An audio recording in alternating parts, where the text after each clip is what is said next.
শৈশবের কমিক্স বা সিনেমার পর্দায় আমাদের পরিচয় হয় সুপারম্যান, ব্যাটম্যান বা আয়রন ম্যানদের মতো কাল্পনিক সুপার হিরোদের সাথে, যারা অপরাজেয়, যাদের কোনো ক্লান্তি নেই এবং যারা অতি প্রাকৃত ক্ষমতায় নিমিষেই সব সমস্যার সমাধান করে দেয়। কিন্তু বাস্তব জীবনে বড় হতে হতে আমরা এমন একদল হিরোর দেখা পাই যাদের কোনো জাদুর হাতিয়ার বা অতি প্রাকৃত শক্তি নেই, অথচ তারা আমাদের জীবনের সমস্ত ঝড়ঝাপটা একাই সামলে নেন। তারা আর কেউ নন, আমাদের বাবা।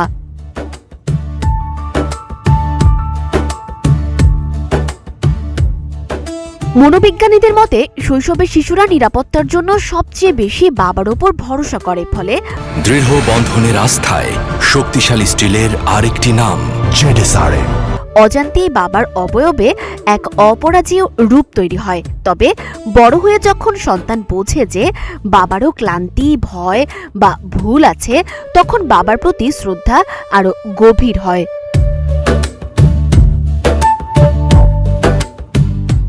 পর্দায় দাঙ্গাল ছবির মহাবীর সিং ফোগাটের কঠোর শাসন, লাইফ ইজ বিউটিফুল ছবির গুইদোর চরম বিপদেও সন্তানকে হাসানোর চেষ্টা, কিংবা দ্য পারস্যুট অব হ্যাপিনেস ছবির ক্রিস গার্ডনারের চরম দারিদ্র্যের মাঝেও হার না মানার গল্প, এগুলো আসলে কোনো কাল্পনিক চিত্রনাট্য নয়।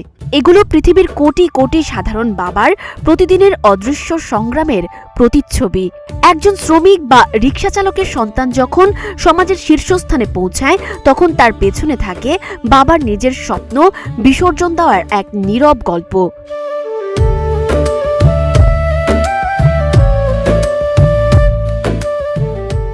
কাল্পনিক সুপার হিরোদের লড়াই যেখানে ভিনগ্রহী খলনায়কদের সাথে, সেখানে একজন বাবার লড়াই প্রতিদিনের বাস্তবতার সাথে। মাস শেষের হিসাব, সন্তানের স্কুলের বেতন, পরিবারের চিকিৎসা আর সমাজের প্রত্যাশার চাপই তাদের নিত্যদিনের যুদ্ধ। এখানে কোনো ক্যামেরা বা করতালি থাকে না। নিজের চিকিৎসা বা শখ বিসর্জন দিয়ে সন্তানের মুখে হাসি ফোটানোই বাবাদের আসল সুপার পাওয়ার। সুপার হিরোরা হয়তো কল্পকাহিনীতে পৃথিবী বাঁচায়, কিন্তু বাবারা বাস্তব জীবনে নীরবে এক একটি পরিবার বাঁচিয়ে রাখেন। আর তাই কোনো অতি প্রাকৃত ক্ষমতা না থাকলেও বাবা হওয়াটাই আসলে এক অবিরাম নীরব বীরত্বের নাম। সানজিদা আফরিন, সোনিয়া, নাগরিক, প্রতিদিন।